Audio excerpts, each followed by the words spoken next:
Qué bendición estar nuevamente juntos para que podamos estudiar la palabra del Señor. Felicito a aquellas familias que a esta hora se conectan y que no dejan a los niños a un lado. Qué bueno es para aquellos que se sientan en familia e incluso ocupan este momento para un momento devocional que les ayude para estudiar la palabra del Señor. Procuramos al máximo a nivel pastoral que sea un mensaje corto, preciso, conciso y que le lleve de manera directa a una verdad de la palabra. Entendemos que a esta hora usted está quizá en sus labores, pero puede apartar un espacito breve, corto, preciso para poder estudiar la palabra del Señor. Y este día seguimos estudiando en la segunda carta de Pedro, capítulo 2. Solo vamos a leer un versículo, pero no me vaya a cerrar en la segunda carta de Pedro, ya que vamos a ver prácticamente todo el capítulo, casi que todo el capítulo, así de manera panorámica, lo vamos a ver con el tema que le compartiré hoy. Segunda Pedro 2:1, usted lo tiene en su pantalla, dice de la manera siguiente: pero hubo también falsos profetas entre el pueblo, como habrá entre vosotros falsos maestros, que introducirán encubiertamente herejías destructoras y aún negarán al Señor que les rescató, atrayendo sobre sí mismos destrucción repentina. Quedamos ahí con la lectura de la palabra del Señor y yo quiero que hablemos en este día del tema la urgencia de la verdad. La urgencia de la verdad. ¿Hacia dónde va encaminado ese tema, urgencia de la verdad? Es urgente que la verdad gobierne nuestros corazones. Es urgente que la verdad gobierne nuestra mente. Es urgente que la verdad esté teniendo mayor peso que cualquier otra cosa en la vida, porque vivimos en medio de un mundo de falsedades. Incluso el mismo corazón, decía Jeremías en el Antiguo Testamento, engañoso más que todas las cosas es el corazón. Y él se hacía una pregunta: ¿quién lo conocerá? Y es cierto, el corazón es difícil conocerlo. El ser humano es cambiante, el ser humano es vulnerable, el ser humano es variable, el ser humano es hasta camuflajeable, llamémosle así, porque según donde esté, así se camuflajea, así se identifica o no se logra ver, o parece un camaleón que donde esté, ahí retoma el color que debería de retomar, pero en la vida real no debería de ser así. Todos deberíamos de tener una identidad espiritual, pero para que tengamos una identidad espiritual es necesario que la verdad esté gobernando nuestras vidas, y esa era la preocupación de Pedro. Pedro estaba preocupado que algunos estaban apartándose del Señor, negando al Señor. Incluso de seguro Pedro, cuando escribió esta carta y puso la palabra negar, que dice el versículo 1, 2, que dice: y aún negarán al Señor que lo rescató. Esa palabra ha de haber traído a la mente de Pedro aquella experiencia que él atravesó, en la cual, en ese bajón espiritual en el cual él se encontraba, negó al Señor Jesucristo, negó el que él conociera al Señor, y ha de haber sido tremendo. Bueno, la Biblia dice que él lloró amargamente y él se ha de haber recordado, y quizá por eso está animando a la iglesia a no negar al Señor, a no apartarse del Señor, porque urge la verdad. La verdad es urgente en el presente, y por eso el tema, la urgencia de la verdad. Pero la pregunta es: ¿por qué urge la verdad? Porque en los últimos tiempos muchos se van a apartar del Señor, van a negar al Señor, y Pedro lo está diciendo. Pero hubo también falsos profetas entre el pueblo, como habrá, fíjese bien, como habrá entre vosotros falsos maestros que introducirán encubiertamente herejías destructoras y aún negarán al Señor que lo rescató, atrayendo sobre sí mismos destrucción repentina. Algo bien delicado es que habla acerca de falsos profetas entre el pueblo de Dios, de Dios. Y claro, usted recordará acerca de la parábola del trigo y la cizaña, de cómo el enemigo siembra en medio del trigo cizaña, y habrá en medio de lo que es el trigo, que representa a lo que es el pueblo de Dios, el rebaño de Dios, habrá, hermanos, cizaña. y eso no podemos negarlo. Lo importante es que cada uno de nosotros podamos convencernos de que somos trigo y no cizaña, de que tenemos la verdad y no la mentira, de que estamos siendo dominados y gobernados por Dios, pero no estamos siendo gobernados por la mentira. En el presente, en la mayor parte de los medios sociales, usted va a encontrar enseñanzas por acá, por allá, y todas procuran encontrar base en la Biblia, pero el detalle es que hay cosas que uno sabe que no pegan con la palabra de Dios. Están forzando el texto para que pueda sacar algún respaldo de alguna enseñanza que se quiere respaldar. Pero bueno, Pedro está advirtiendo a la iglesia de que habrán falsos maestros y dice que encubrirán herejías destructoras. Herejía significa falsedad de la verdad. Eso es una herejía. Una herejía es decir algo falso de la verdad de la palabra del Señor, y claro, es destructora, porque las mentiras que se digan de la palabra de Dios traerá destrucción. Y no solo eso, dice que aún negarán al Señor, atrayendo sobre sí mismo destrucción repentina. Y ese es el detalle: el ladrón no viene sino para hurtar, matar y destruir. El enemigo de nuestras almas, el diablo, Satanás, la serpiente antigua, el dragón, que es el mismo, pues todos los nombres que la Biblia le da, él sabe que él no puede actuar a su antojo. Él sabe que él no puede hacer lo que él quiere con el mundo, menos con la iglesia. Pero sí puede poner cáscaras de guineo, cáscaras hasta de plátano, espiritualmente hablándolo, para que alguien se deslice y caiga en falsedad doctrinal. Y la falsedad doctrinal traiga destrucción repentina para la humanidad. El Señor no hizo a la humanidad para destruirla. El Señor no hizo al ser humano para destruirlo. Él no te hizo a ti para enviarte al infierno. Incluso ni siquiera hizo el infierno para el ser humano. Lo hizo para el diablo y sus seguidores. Pero el diablo no se quiere ir solo al infierno. Entonces trata de poner las trampas en el camino, estorbos en el camino, para que tú te desanimes, te desmotives, te desvíes, te descuides y de pronto tengas una falsedad doctrinal que no la entiendas. Ahí es donde urge la verdad que es Cristo Jesús. Él dijo en San Juan 14:6: yo soy el camino, la verdad y la vida. La palabra también viene siendo representación de la verdad. Jesús dijo: tu palabra es verdad. Erráis ignorando las escrituras, dijo el Señor. Por eso dice Pedro: vendrá destrucción repentina. Y muchos seguirán, dice, con sus disoluciones, por causa de los cuales el camino de la verdad será blasfemado. En el 2:2, el camino de la verdad será blasfemado. Urge la verdad, urge que la verdad prevalezca sobre la mentira, para que el camino de la verdad no sea blasfemado. Dice: por la avaricia harán mercadería de vosotros con palabras fingidas. Sobre los tales ya tengo largo tiempo, dice Pedro, ¿verdad? Sobre los tales ya de largo tiempo la condenación no se tarda y su perdición no se duerme. En otras palabras, viene, ¿verdad?, la condenación para aquel que se aparta de la verdad, para aquel que promueve la mentira. Pero porque Dios mismo no quiere destruir al ser humano. Incluso a algunos les da bastante miedo leer Apocalipsis, les da temor leer Apocalipsis, y algunos le llaman el libro de los juicios, el libro de la condenación, el libro que lleva como propósito acabarse al ser humano. Para nada, fíjese.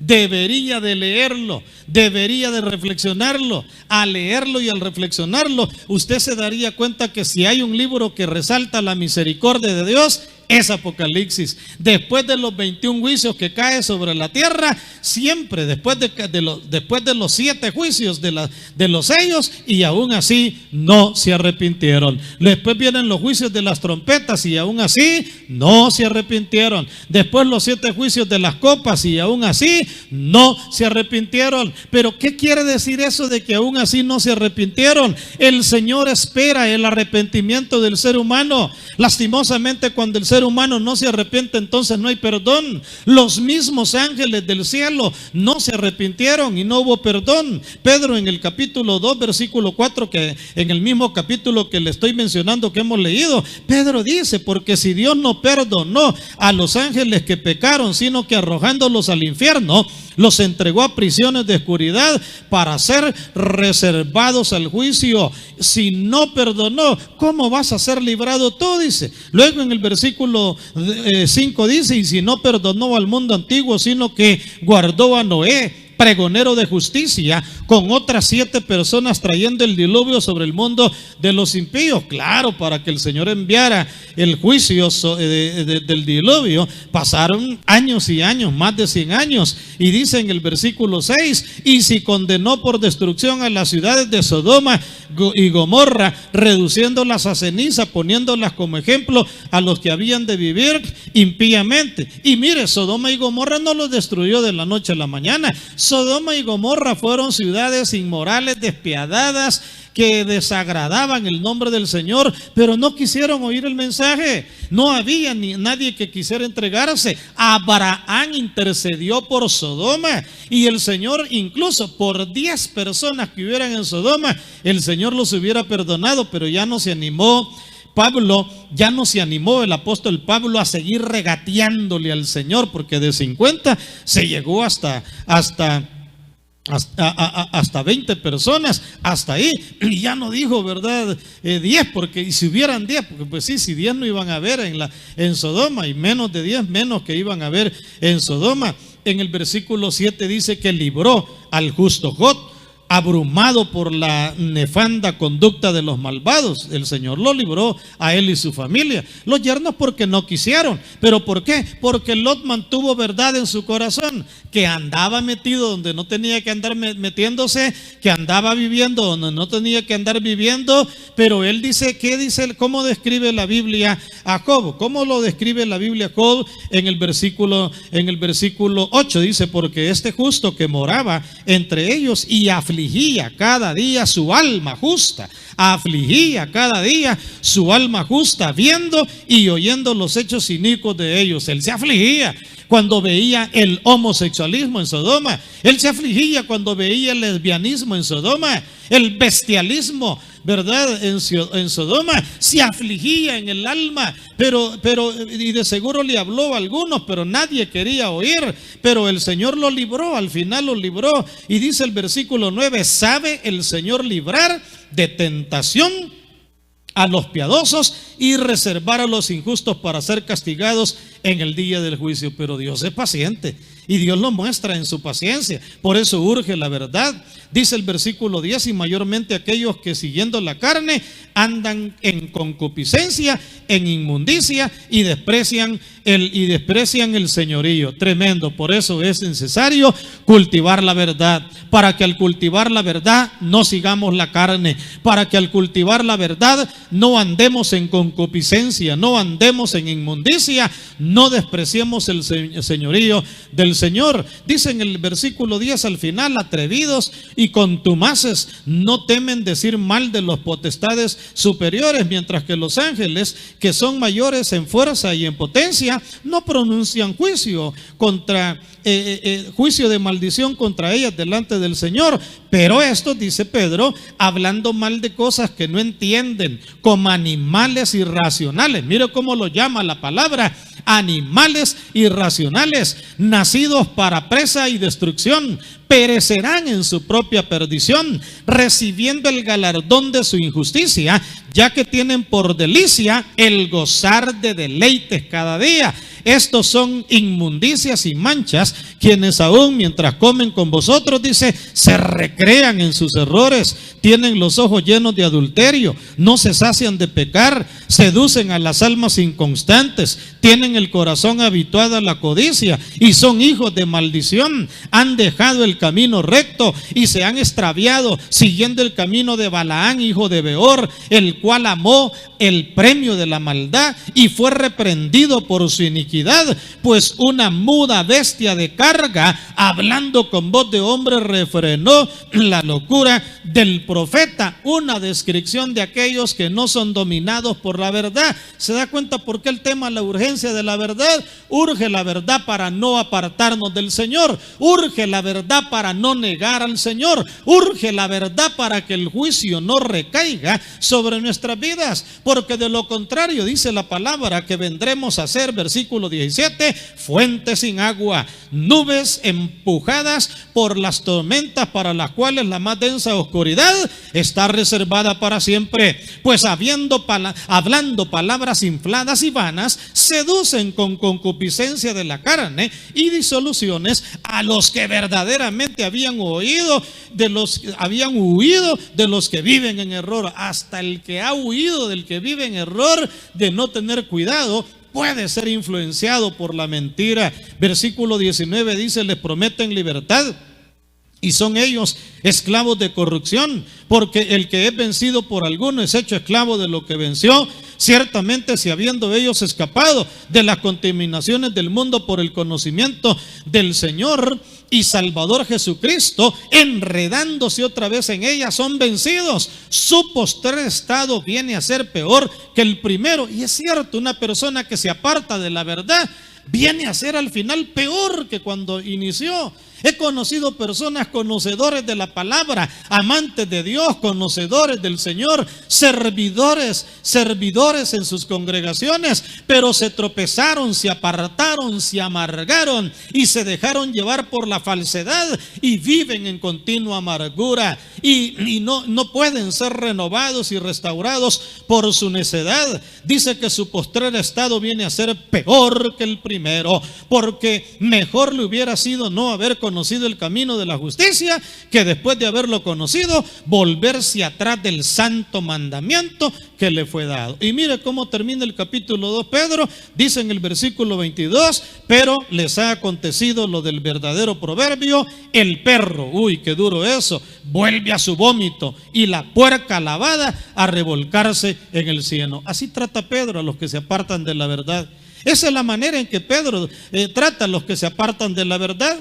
Quiere decir que esto de personas de que se apartan de la verdad es antiguo, pastor. Sí, es antiguo. Viene desde la época de la iglesia. Personas arrastradas por el error, personas arrastradas por el engaño, personas arrastradas por los deseos de la carne, por los deseos de posición, de poder, de fama, de reconocimiento. Pero qué lindo es cuando usted y yo tratamos de mantenernos humildes delante del Señor. No es fácil, pero Dios es bueno para ayudarnos y reconocer que si estamos de pie, lo estamos por la pura misericordia del Señor. Por lo tanto, concluyo con lo siguiente: la urgencia de la verdad no hay que tenerlo en poco. Urge la verdad. ¿Y quién es la verdad? Dijo Pilato: ¿qué es la verdad? ¿Quién es la verdad? Ay, el Señor le dijo: estás enfrente de la verdad. ¿El qué? Vos sos la verdad, le dijo. Lo que pasa es que mi reino no es de este mundo. Si mi reino fuera de este mundo, ya hubieran venido legiones de ángeles a rescatarme. A temblar se hubiera puesto Pilato. Si no, por gusto la esposa le dijo: no te metas con ese hombre. Soñé que no te tenés que meter con ese hombre. Lástima que no oyó a su esposa, se lavó las manos y perdió la oportunidad de reconocer a Jesucristo como su único Salvador personal en ese momento. Ustedes, mis hermanos y hermanas, no nos apartemos de la verdad. Leamos siempre la palabra, congreguémonos, amemos al Señor, alabémoslo con todo el corazón, seamos llenos del Espíritu Santo segundo a segundo, mantengámonos firmes, constantes, creciendo en la obra del Señor siempre, sabiendo que nuestro trabajo en el Señor no es en vano. Y usted, mi amigo, a entregarle su corazón al Rey de Reyes y al Señor de los Señores. Él es la verdad. Él dijo en San Juan 14:6: yo soy el camino, la verdad y la vida, y nadie viene al Padre si no es por mí. Nadie viene al Padre si no es por mí. Qué lindo es cuando le podemos entregar nuestro corazón al Señor. Qué lindo es cuando reconocemos a Jesucristo como nuestro Salvador personal. Oren conmigo reconociendo a Jesucristo como su Salvador, y luego que ores, reconoce que eres hijo de Dios, busca leer la palabra, oír la palabra, venir a las reuniones presenciales, conectarte en los pequeños grupos familiares donde predicamos la palabra y a crecer espiritualmente. Se ha dicho, ora conmigo de la siguiente manera. Dios les bendiga.